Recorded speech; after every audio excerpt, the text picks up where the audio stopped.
Hello students, welcome to Bansal classes online. I am Jaisingh Suryavanshi.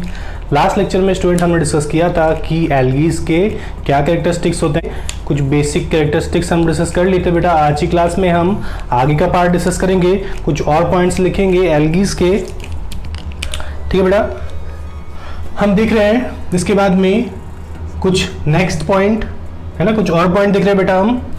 तो next point है बेटा types of algae.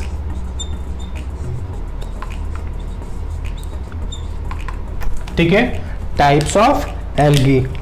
Types of algae में लिखेंगे हम अलग अलग टाइप के एल्गीज होते हैं बेटा। ठीक है ना, based on their pigment, pigment के बेसिस पे अलग अलग टाइप के एल्गीज होते हैं। जैसे फर्स्ट है बेटा ग्रीन एल्गी। फर्स्ट है ग्रीन एल्गी। ठीक है बेटा, और ग्रीन एल्गी कई बार एग्जाम्पल पूछ लेता है। तो ग्रीन एल्गी कौन से हैं? तो Chlamydomonas, Chlamydomonas and spirogyra. Chlamydomonas and spirogyra, ये दोनों एग्जाम्पल इसके। कई बार पूछ लेता है कि आपसे कि ब्राउन एल्गीज के एग्जाम्पल क्या है।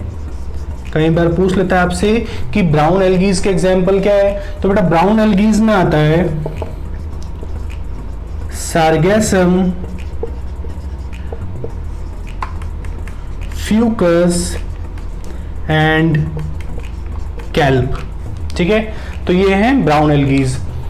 ऐसे ही कई बार पूछ लेता है बेटा कि रेड एल्गीज, रेड एल्गीज के एग्जाम्पल तो जेलिडियम। ठीक है बेटा, तो हमने देखा कि जो एल्गीज है, एल्गीज अलग अलग टाइप के होते हैं बेटा। एल्गीज हमेशा कैसे होते हैं? एल्गीज यूकैरियोटिक होते हैं हमेशा। ये दोनों तरह के हो सकते हैं, सेल के नंबर के बेसिस पे, या तो यूनिसेलुलर हो सकते हैं बेटा, या फिर ये मल्टी सेलुलर हो सकते हैं। ठीक है, तो इन एल्गीज के अंदर किस तरह का न्यूट्रिशन मोड होता है? तो ऑटोट्रॉफिक न्यूट्रिशन मोड होता है। और स्पेसिफाई करें हम तो photo autotrophic nutrition mode present होता है। इसके बाद देखिए हम कि जो एल्गीज है बेटा वो प्लांट्स जैसे कैरेक्टर रखती है। एल्गीज में भी सेलुलोज की सेल वॉल प्रेजेंट होती है, जैसे प्लांट्स में होती है। ऐसे ही यहाँ भी सेलुलोज की सेल वॉल हमें देखने को मिलती है। ठीक है, एल्गीज जो होते हैं वो अलग अलग तरह के होते हैं बेटा, पिगमेंट्स के बेसिस पे। ठीक है ना, कौन से एल्गीज होते हैं? फर्स्ट ग्रीन एल्गीज, ऐसे ही सेकंड होते हैं बेटा ब्राउन एल्गीज, और ऐसे ही अलग एक एल्गीज होता है जिन्हें बोलते हैं हम रेड एल्गीज। तो ग्रीन एल्गीज, ब्राउन एल्गीज और रेड एल्गीज। तो मतलब इसका ये मतलब नहीं है बेटा बिल्कुल भी कि इनके अंदर क्लोरोफिल पिगमेंट एब्सेंट है, ऐसा बिल्कुल भी नहीं है। यहाँ पर भी क्लोरोफिल पिगमेंट प्रेजेंट होते हैं, लेकिन कुछ अदर पिगमेंट्स भी यहाँ पर होते हैं। ठीक है, जिनकी वजह से इनका कलर होता है। तो जैसे ग्रीन एल्गीज है ना, इनमें भी पिगमेंट अलग है। ब्राउन एल्गीज में अलग कलर का पिगमेंट है, रेड एल्गीज में अलग कलर का पिगमेंट है। तो ग्रीन कलर का क्लोरोफिल पिगमेंट तो है ही, लेकिन इसके साथ में कुछ और पिगमेंट्स भी यहाँ पर प्रेजेंट है। ठीक है, एग्जाम्पल में लिखे हैं बेटा हमने ग्रीन एल्गी का example Chlamydomonas and spirogyra, brown algae का सार्गेसम, फ्यूकस एंड कैल्प, और रेड एल्गी का लिखा है बेटा हमने जेलिडियम। ठीक है, तो एग्जाम्पल भी इंपॉर्टेंट है। कई बार कोई जो क्वेश्चंस होते हैं आपको एमसीक्यूज इनसे रिलेटेड देखने को मिल जाते हैं। ठीक है, इसको नोट डाउन कर लीजिए।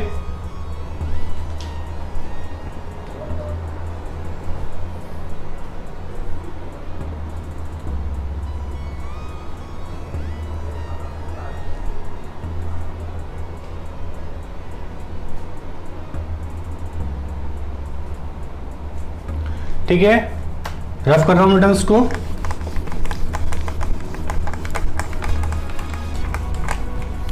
हमने टाइप भी देख लिए, एक दो पॉइंट और लिख लेते हैं।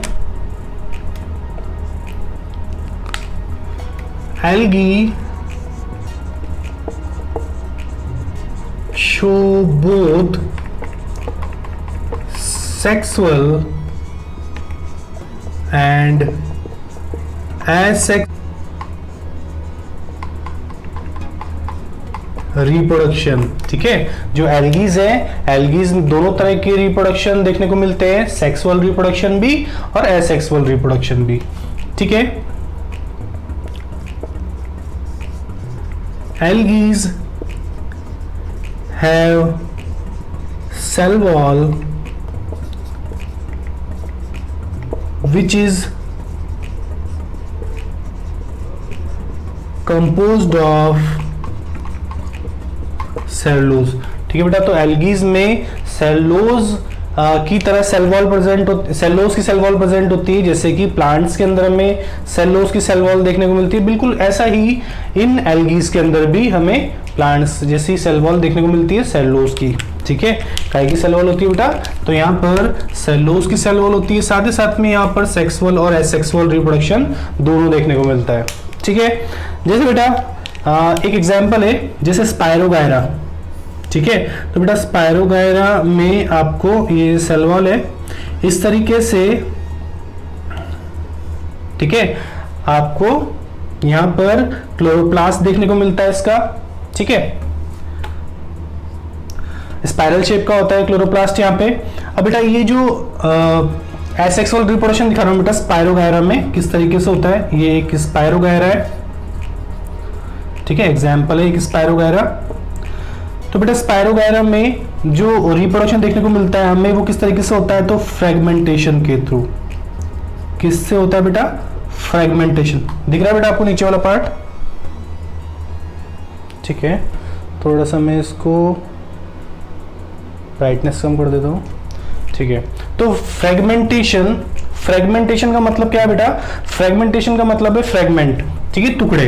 तो बेटा यहां से अगर जितने भी इसके पीसेस में इसको डिवाइड करते हैं, हर एक पीस एक न्यू स्पायरोगायरा फॉर्म कर सकता है। अब जैसे ये फर्स्ट पीस है, ये सेकंड पीस है, ये थर्ड पीस है, ये फोर्थ पीस है और ये फिफ्थ पीस है बेटा, तो ये पांचों जो पीस है ये एक न्यू स्पायरोगायरा फॉर्म कर सकते हैं, 5 अलग अलग। ठीक है, तो इसमें एसेक्सुअल रिप्रोडक्शन भी होता है और सेक्सुअल रिप्रोडक्शन भी होता है। ठीक है बेटा, गैमेट्स भी बनते हैं यहाँ पर। ठीक है, और साथ ही साथ में यहाँ पर इस तरह का एसेक्सुअल रिप्रोडक्शन भी देखने को मिलता है। ठीक है, और एसेक्सुअल रिप्रोडक्शन में हमने देखा किस टाइप का, तो फ्रेगमेंटेशन। ठीक है, नोट डाउन कर लीजिए बेटा, इसको नोट डाउन कर लीजिए इसको।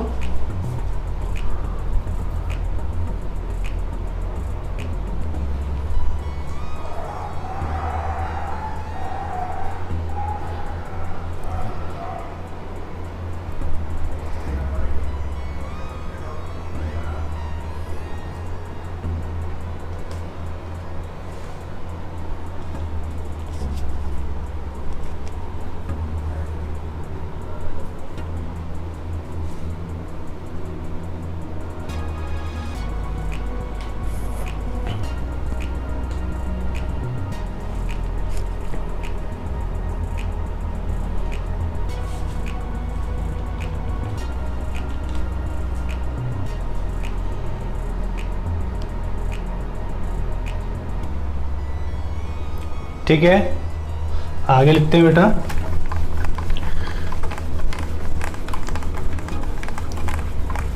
हमने कुछ एग्जाम्पल लिख लिए हैं। यूलोथ्रिक्स से बेटा स्पायरोगायरा है, अल्वा है, ऐसे बहुत सारे एग्जाम्पल है एल्गीज के। एग्जाम्पल है बेटा कुछ एल्गीज के, हमने कुछ एग्जाम्पल लिख लिए, कुछ और लिख लो। यूलोथ्रिक्स, स्पायरोगायरा, ठीक है, वॉलवॉक्स एटसेट्रा। ठीक है, क्लेमाइडोमोनास लिख लिया हमने, सार्गेसम लिख लिया, कैल्प लिख लिया बेटा हमने, लेमिनेरिया। ठीक है, इस तरीके से हमने कुछ एग्जाम्पल लिख लिए हैं। इसके बाद लिखते हैं हम next major group, 3rd number का। फर्स्ट लिखा हमने बैक्टीरिया, सेकंड लिखा बेटा हमने एल्गीज, और थर्ड जो ग्रुप है उसका नाम है फंजाई। ठीक है, तो हम लिख सकते हैं इसमें कुछ पॉइंट्स, जैसे fungus are non green plants. ठीक है बेटा, fungus are non green plants. They do not have chlorophyll pigment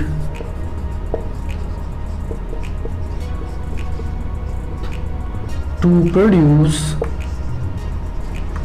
food.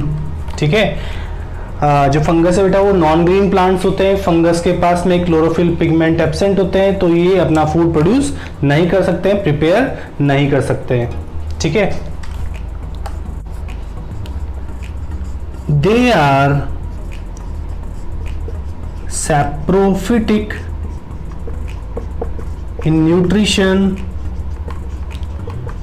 ठीक है, ये कैसे होते हैं, सैप्रोफिटिक होते हैं न्यूट्रिशन में, है ना। फंगस नॉन ग्रीन प्लांट से बेटा, इनको नॉन ग्रीन क्यों कहा जाता है, क्योंकि दे do not have chlorophyll pigment, इसके पास में क्लोरोफिल पिगमेंट नहीं होता है और इसीलिए अपना फूड प्रोड्यूस नहीं कर सकता। इन्हें सैप्रोफिटिक बोलते हैं बेटा। सैप्रोफिटिक का मतलब क्या होता है, ये डीकम्पोजर्स होते हैं। ठीक है, जितना भी ऑर्गेनिक मैटर होता है उस ऑर्गेनिक मैटर को ये डीकम्पोज कर देते हैं। ठीक है, by releasing their digestive juices, digestive juice release करके ये ऑर्गेनिक मैटर को डाइजेस्ट कर देते हैं बेटा, उनको सॉल्युबलाइज करके उनको एब्जॉर्ब कर लेते हैं जितना भी न्यूट्रिएंट होता है ऑर्गेनिक मैटर में। ठीक है, तो इस तरीके से सैप्रोफिटिक न्यूट्रिशन मोड प्रेजेंट होता है फंगस के अंदर। इसको भी बना लीजिए बेटा, नोट डाउन कर लीजिए।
ठीक है बेटा, रफ कर रहा हूँ उसको मैं। हमने देखा कि जो फंगस होते हैं वो नॉन ग्रीन प्लांट्स होते हैं। ठीक है,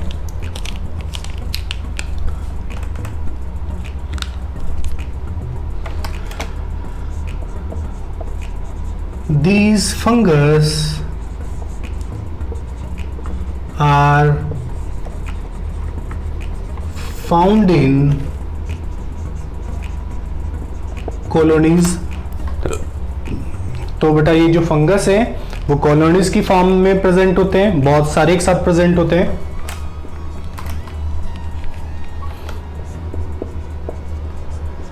they are present on dead and decaying organic matter।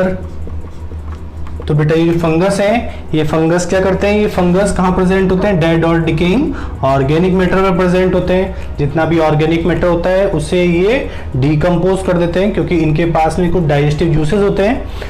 ये डाइजेस्टिव जूसेस जैसे ही इन ऑर्गेनिक मैटर पर रिलीज होता है, ये फंगस रिलीज करते हैं, तो बेटा क्या होता है, ये ऑर्गेनिक मैटर में जितने भी न्यूट्रिएंट्स होते हैं वो सारे सॉल्युबलाइज फॉर्म में कन्वर्ट हो जाते हैं। बाद में ये फंगस उन सॉल्युबलाइज न्यूट्रिएंट को एब्जॉर्ब कर लेते हैं। तो इस तरह के न्यूट्रिशन मोड को हम बोलते हैं सैप्रोफिटिक न्यूट्रिशन मोड या फिर absorptive nutrition mode.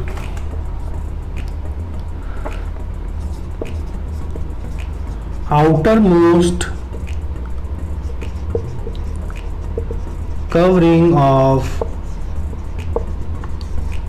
fungus is cell wall, which is made of chitin. और बेटा काइटिन क्या है, तो बेटा काइटिन एक कॉम्प्लेक्स शुगर है। क्या है बेटा, काइटिन एक कॉम्प्लेक्स शुगर। तो हमें पता है बेटा कि फंगस कॉलोनीज की फॉर्म में प्रेजेंट होते हैं, या फिर बोल सकते हैं दे आर कोलोनियल। ठीक है, they are colonial. They are present on dead and decaying organic matter. तो जितना भी डेड और डिकेइंग ऑर्गेनिक मैटर होता है बेटा उन पे ये जनरली देखने को मिलते हैं। इनकी ग्रोथ ज़्यादा रेनी सीजन में होती है। आपने देखा होगा कि रेनी सीजन में फंगस ज़्यादा ग्रो होती है। हमारे घर के खानों में भी बेटा कई बार फंगस ग्रो हो जाती है। तो जितना भी रेनी सीजन होते हैं उनमें ज़्यादा ग्रोथ होती है, ह्यूमिड एनवायरनमेंट में ज़्यादा ग्रोथ होती है इन फंगस की। ठीक है, जो आउटर मोस्ट लेयर होती है इन फंगस की उसे बोलते हैं हम काइटिन। और बेटा ये काइटिन जो है, काइटिन एक कॉम्प्लेक्स शुगर है। जैसे हमने देखा था बेटा कि बैक्टीरियाज में पेप्टिडोग्लाइकेन की सेल वॉल है। ठीक है, ऐसे ही जितने भी एल्गीज हैं वहां पर सेलुलोज की सेल वॉल होती है। प्लांट्स में भी सेलुलोज की सेल वॉल होती है। और जो फंगस होते हैं बेटा इनमें भी सेल वॉल प्रेजेंट है, लेकिन यहाँ पर जो केमिकल कंपोजिशन है वो किस केमिकल का है, तो काइटिन का। ठीक है बेटा, अंडरलाइन भी कर लेना इसको, इंपॉर्टेंट है, काइटिन की होती है। ठीक है, और डेड और डिकेइंग ऑर्गेनिक मैटर पे प्रेजेंट होते हैं ये। साथ ही साथ में कॉलोनीज की फॉर्म में जनरली देखने को मिलते हैं। क्लियर, नोट डाउन कीजिए।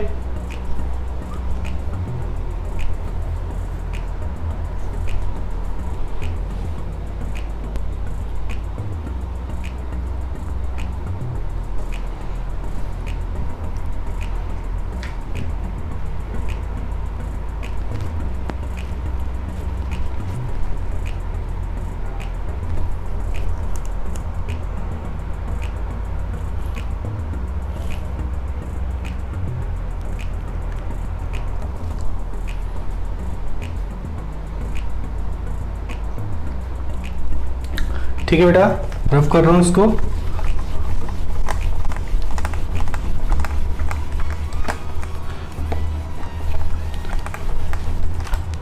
इसके बाद लिखते हैं बेटा नेक्स्ट पॉइंट, फंगस या fungi are eukaryotic organisms. Fungus कैसे होते हैं बेटा, fungus are eukaryotic organism. They may be unicellular और मल्टीसेलुलर। ये यूनिसेलुलर हो सकते हैं बेटा या फिर मल्टीसेलुलर हो सकते हैं।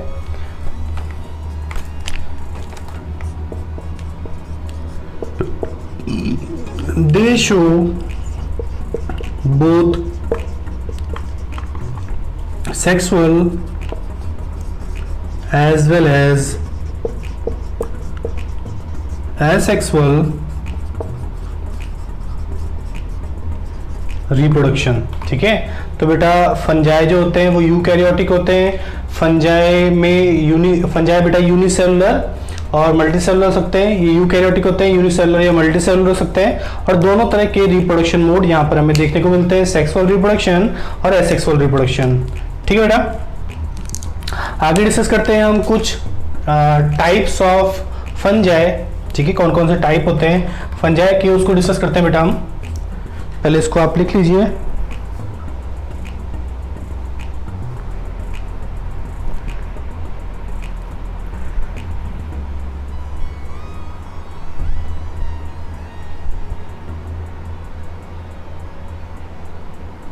ठीक है बेटा, रफ कर रहा हूं उसको मैं।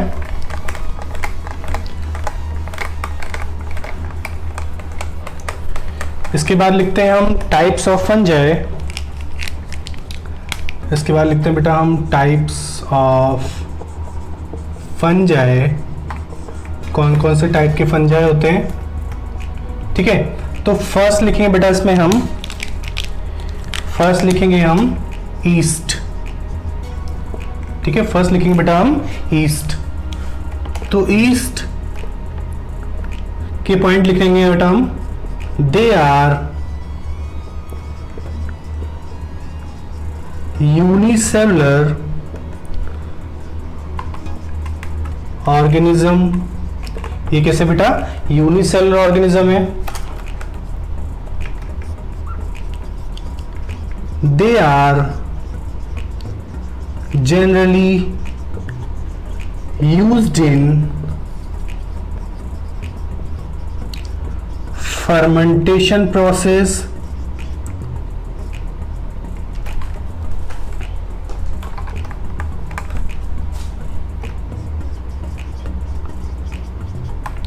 ठीक है बेटा, they are generally used in fermentation process, ये फर्मेंटेशन प्रोसेस के अंदर यूज किए जाते हैं बेटा।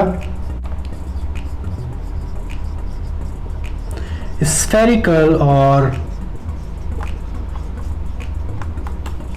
सिलिंड्रिकल इन शेप, कैसे होते हैं, स्फेरिकल या फिर सिलिंड्रिकल होते हैं। तो ये यूनिसेलुलर ऑर्गेनिज्म है बेटा। फंगस में हम देखते हैं कि फंगस को एक मल्टीसेलुलर कैटेगरी में रखा गया, लेकिन फंगस के भी कुछ मेंबर कैसे बेटा, यूनिसेलुलर। जैसे बेटा ये ईस्ट कैसा है, ये ईस्ट एक यूनिसेलुलर ऑर्गेनिज्म है, आपको ध्यान रखना है, कई बार क्वेश्चन पूछ लेता है। इनको बेटा फर्मेंटेशन प्रोसेस के अंदर यूज किया जाता है। तो फर्मेंटेशन प्रोसेस क्या होता है ये हमें समझना है। फर्मेंटेशन प्रोसेस क्या होता है बेटा, ये जो ईस्ट है ये बिना ऑक्सीजन के सरवाइव कर सकते हैं, ये एनारोबिक होते हैं, ठीक है, ईस्ट आर एनारोबिक। तो ईस्ट एनारोबिक होते हैं, मतलब ये ऑक्सीजन के बिना भी रेस्पिरेशन कर सकते हैं। ऐसी जगह जहां पर ऑक्सीजन एब्सेंट है वहां पर भी इजीली अपने आप को सरवाइव कर सकते हैं, ठीक है। तो ये ईस्ट जो होते हैं एनारोबिक कंडीशन में सरवाइव कर सकते हैं बेटा। अब इंडस्ट्रीज में इनका यूज किया जाता है कुछ, जैसे फर्मेंटेड प्रोडक्ट्स होते हैं बेटा, उनको बनाने के लिए, जैसे वाइन को बनाने के लिए, जितने भी अल्कोहल ड्रिंक्स होती है उनको बनाने के लिए किया जाता है, जूसेस बनाने के लिए किया जाता है। तो उसी प्रोसेस को बोलते हैं बेटा हम फर्मेंटेशन, जहां पे इन ईस्ट को एक एनारोबिक कंडीशन में रखा जाता है जहां पर ऑक्सीजन एब्सेंट है। तो ये ईस्ट क्या करती है बेटा, जितना भी फूड प्रोडक्ट के अंदर जितनी भी शुगर होती है उस शुगर को ये अल्कोहल में कन्वर्ट कर देती है, ठीक है। तो ऑक्सीजन की एब्सेंस में ये जो ईस्ट होते हैं ये क्या करते हैं, जितनी भी शुगर होती है उसको अल्कोहल में कन्वर्ट करने का काम करते हैं। तो वहां पर बेटा क्या होता है, एक कार्बन कंपाउंड दूसरे कार्बन कंपाउंड में कन्वर्ट होता है। इसी प्रोसेस को बोलते हैं हम फर्मेंटेशन प्रोसेस, ठीक है बेटा। साथ ही साथ में CO2 गैस भी रिलीज होती है। और इनका शेप कैसा होता है, तो स्फेरिकल या फिर सिलिंड्रिकल शेप के होते हैं ये, ठीक है, सिलिंड्रिकल या फिर स्फेरिकल शेप के होते हैं। हम एग्जांपल भी लिखने हैं, लेकिन हम एग्जांपल जो है इंपॉर्टेंट वो एक साथ ही लिखेंगे सारे, ठीक है। अलग अलग टाइप के जो एग्जांपल है बेटा वो साथ में लिखेंगे, जहां पर हम बेनिफिशियल या फिर यूजफुल माइक्रो ऑर्गेनिज्म लिखेंगे तो वहां पर हम सारे जितने भी ग्रुप्स पढ़ रहे हैं, मेजर ग्रुप्स, उनके एग्जाम्पल जो भी इंपॉर्टेंट एग्जाम्पल है वो सारे एक साथ डिस्कस कर लेंगे, ठीक है। इसको नोट डाउन कर लीजिए।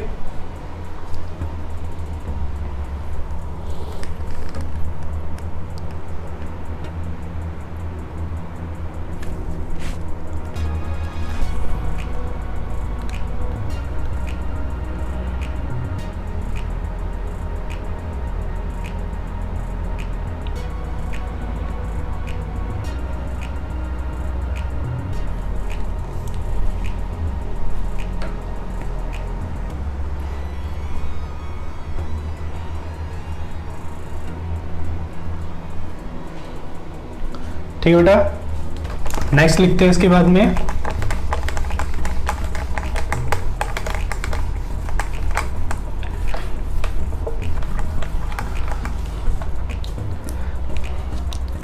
नेक्स्ट लिखेंगे इसके बाद में बेटा सेकंड नंबर का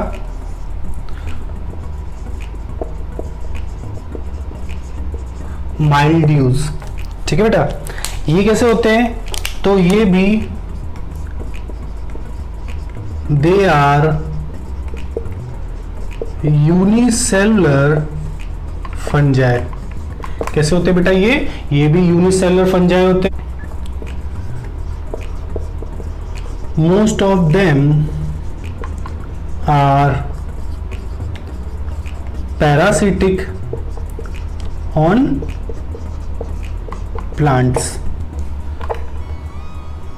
ठीक है। मोस्ट ऑफ देम जो होते हैं वो एज अ पैरासाइट प्लांट्स के ऊपर प्रेजेंट होते हैं बेटा, जैसे पटेटो के ऊपर, रोज के ऊपर, ठीक है। तो इन प्लांट के ऊपर ये जो माइल्ड्यूज होते हैं ये एज अ पैरासाइट प्रेजेंट होते हैं। तो कभी कभार क्वेश्चन पूछ लेता है कि फंजाई किस टाइप के होते हैं, फंजाई में किस टाइप का न्यूट्रिशन मोड होता है। तो बेटा जनरली तो ये सैप्रोफिटिक होते हैं, इनको डीकंपोजर भी कहा जाता है, लेकिन ये पैरासिटिक भी होते हैं क्योंकि इनके अंदर कुछ मेंबर्स ऐसे भी हैं जहां पर पैरासिटिक नेचर हमें देखने को मिलता है, ठीक है। जो बेटा बहुत सारे फंगस होते हैं वो सिम्बायोसिस भी करते हैं एल्गीज के साथ में, है ना। एल्गीज और फंगस के सिम्बायोसिस को बोलते हैं बेटा हम लाइकेन, ठीक ठीक है, दोनों शेयरिंग करते हैं एक दूसरे के साथ में। पढ़ा होगा आपने छोटी क्लास में कि एल्गीज और फंगस दोनों एक दूसरे के साथ में शेयरिंग करते हैं, क्योंकि फंगस फूड नहीं बना सकता है बेटा, तो एल्गीज इन फंगस को फूड प्रोवाइड करते हैं, बदले में ये फंगस वाटर और मिनरल्स का अपटेक करते हैं। ठीक है, नोट डाउन कीजिए इसको।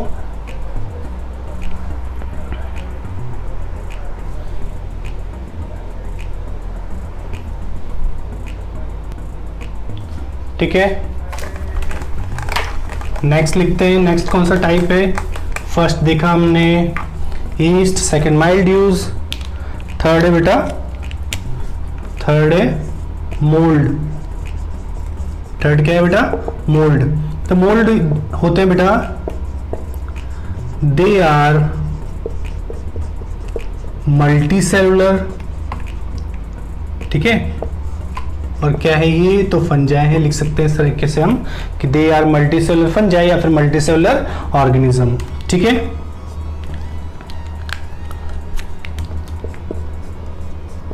इसमें बेटा नेटवर्क ऑफ ब्रांचेस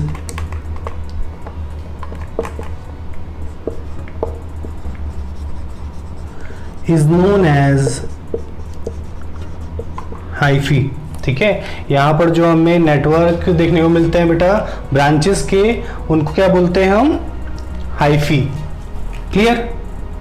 इसके बाद लिखेंगे बेटा हम कि एग्जाम्पल क्या क्या है। तो बेटा जैसे एस्परजिलस, एस्परजिलस और जैसे पेनिसिलियम। ठीक है बेटा, तो दे आर मल्टीसेलुलर फंजाई या फिर multicellular organism. Network of branches is known as hyphae. ठीक है, क्या बोलते हैं इसको बेटा हम? हाइफी। यहाँ पर जो हमें ब्रांचेस का नेटवर्क देखने को मिलता है उसे बोलते हैं हम हाइफी। इसके एग्जांपल है एस्परजिलस और पेनिसिलियम, तो इंपॉर्टेंट एग्जांपल है।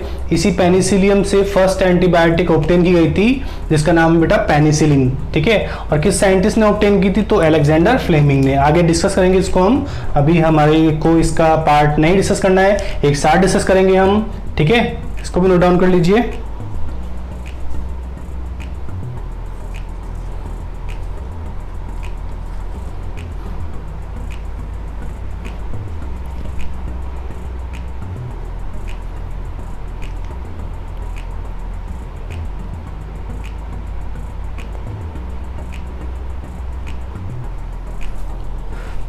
ठीक है, नेक्स्ट डिस्कस करते हैं बेटा इसके बाद हम।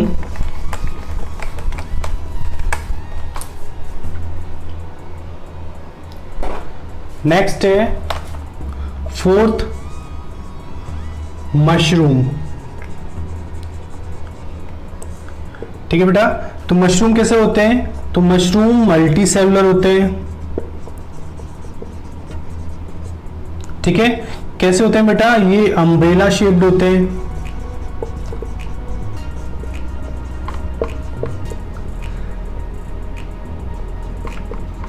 अम्ब्रेला शेप्ड स्ट्रक्चर होती है इसकी। ठीक है, दे आर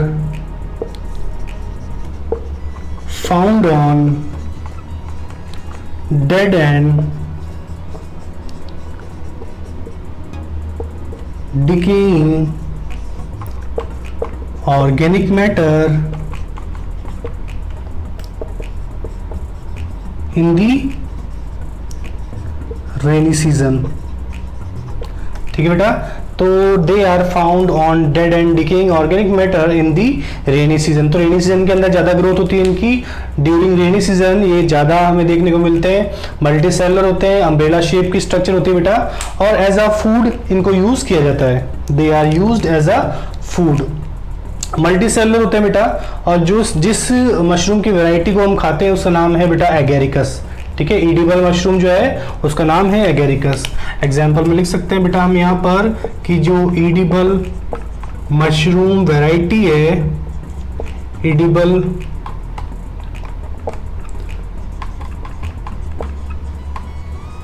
मशरूम है, उसका नाम है बेटा एगेरिकस। क्या नाम बेटा? एगेरिकस। क्लियर? तो हमें समझ में आ गया बेटा कि फंजाई के टाइप कौन कौन से हैं। ठीक है, फर्स्ट देखा हमने ईस्ट, सेकंड देखा बेटा हमने माइल्ड यूज, थर्ड देखा बेटा हमने मोल्ड, और फोर्थ मशरूम। तो 4 टाइप होते हैं फंजाई के, कुछ मल्टी सेलर होते हैं, कुछ यूनिसेलर होते हैं। ठीक है, डिफरेंट प्रोसेस में इनको यूज करते हैं, डिफरेंट इनके यूजेस हैं। तो यूजेस वाला पार्ट हम डिस्कस करेंगे एक साथ में, जहां पर हम सारे माइक्रो ऑर्गेनिज्म के यूजेस देखेंगे। ठीक है, तो आज की क्लास में हम इतना ही पार्ट कवर करेंगे बेटा, इसके आगे का पार्ट हम नेक्स्ट लेक्चर में कवर करते हैं। तब तक के लिए take care and good luck.